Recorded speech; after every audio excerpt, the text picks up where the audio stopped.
Should you know what could possibly go wrong with your Harley Davidson Sport Glide or Softail, or for that matter, any bike? Let's discuss inside. RevelatorAlf. Hello, welcome to RevelatorAlf. I hope you're enjoying the channel and the series of videos. Please like, share, subscribe, leave loads of comments below and check out the website RevelatorAlf.com.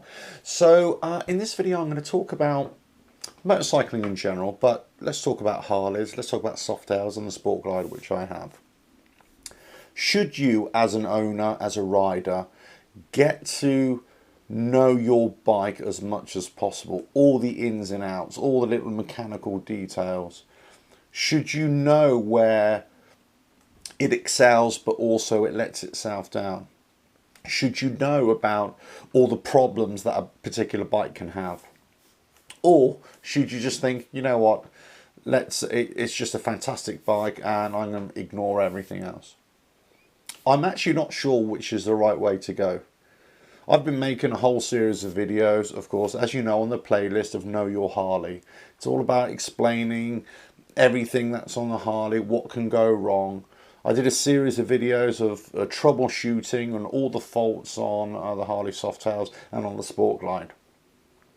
The intention is to try and share as much information about a particular model, about a particular bike, a brand with you, but as I'm learning, I share that with you as well. One comment came in just that made me take note, actually. Made me chuckle a little bit. And it was along the lines of, aren't you ever happy? Well, you obviously know me too well because I can be quite a surly so-and-so every now and again. But the point is that I think they thought I was just being negative about a particular bike all the time, about the Harley, about the Sport Glide. And I'm not. What I'm doing is actually trying to show you that actually these are machines. They are machines and they can have problems. All machines do. They can have problems that you may be able to fix yourself, or they may need to go to a technician, a Harley technician or a mechanic somewhere to fix. That means open heart surgery, get into the innards of the engine or whatever it is, and then replace parts. It could be something like that. That's the whole point of these, a lot of these videos about exploring the Softails and the Sport Glide in particular. It is about providing extra information for you guys. And also, as I find out information about the Sport Glide and the Softails, is that information valuable to me? Will it help me down the road? And I think it already does. I think for me, it already helps me. The more I know about the bike, the more information that is stored up there, the more I can relate certain issues to it. Whilst I haven't had any particular major issues with my bike already, and it's run like a dream, I'm always looking out or trying to hear an abnormal sound or a whining here, always listening out for the tone of the engine, checking over the bike on a regular basis.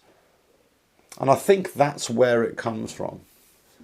It's about trying to get to know this particular bike as much as any other bike that I've ridden or built or worked on. It's about getting familiar with Harley Davidson as a company, as a brand, as a motorcycle manufacturer, but also as within the Softail series. It's also about educating myself within what it is to ride a Harley Davidson and to be part of this kind of global community. It's all part of it. It's an education for me. And I think, you know, any bike should be an education for anybody, really. Now, this doesn't mean that you have to become an A1 mechanic and know every single technical detail of the bike. All I'm saying is that it helps to have a better understanding. And you don't have to watch my videos, you don't have to open up the service manuals or, you know, go to back to college or whatever to learn all this. You can just talk amongst your friends. Talk amongst your friends, swap stories. And that's what we tend to do anyway, don't we?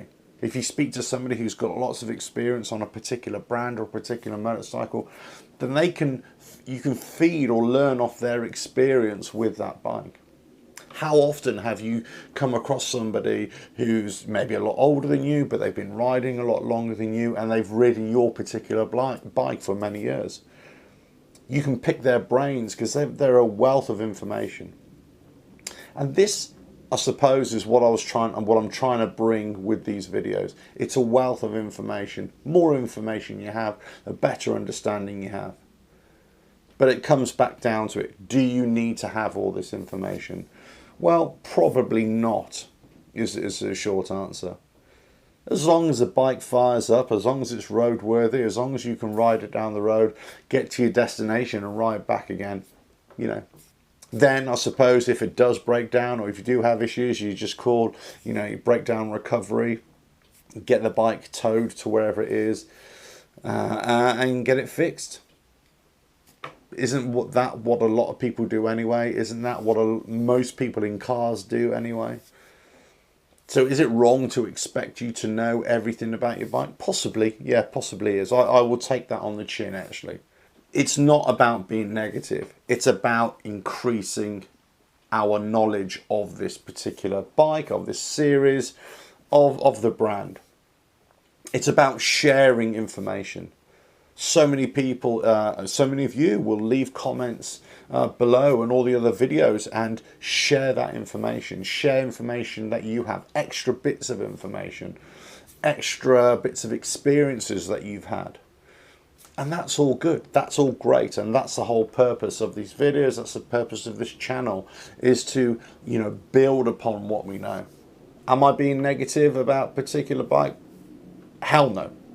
I'm actually ultra positive about this, the Sport Glide, the Softails in general, which I particularly love.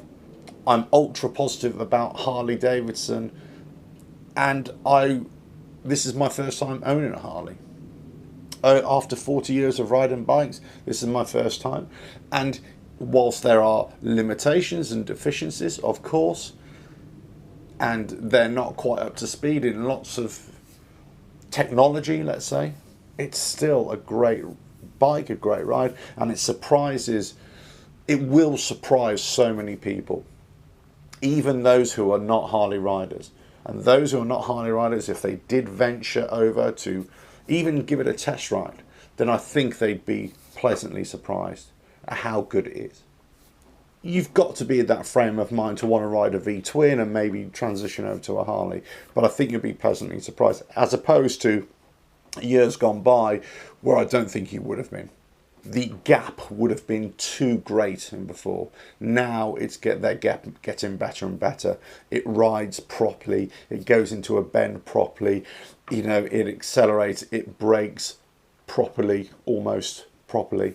These are the fundamentals which have been the biggest criticism of Harley in the past.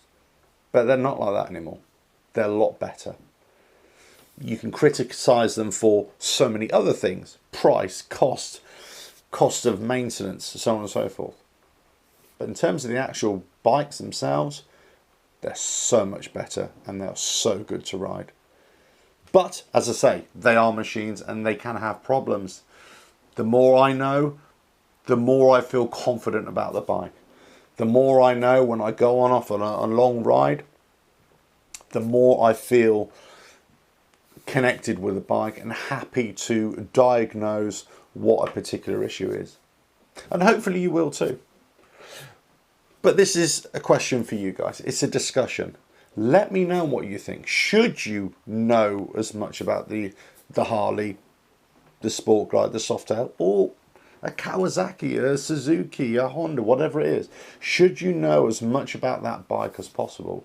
Or should you just be able to get on it, flick the key, and if it fires up, great, and if it doesn't, then send it to a mechanic? Let me know what you think. Topic of discussion at least. Right, please like, share, subscribe, leave loads of comments below. Check out the website at RevelatorAlf.com, and I'll catch you on the next video coming very, very soon. Ta-da now. RevelatorAlf.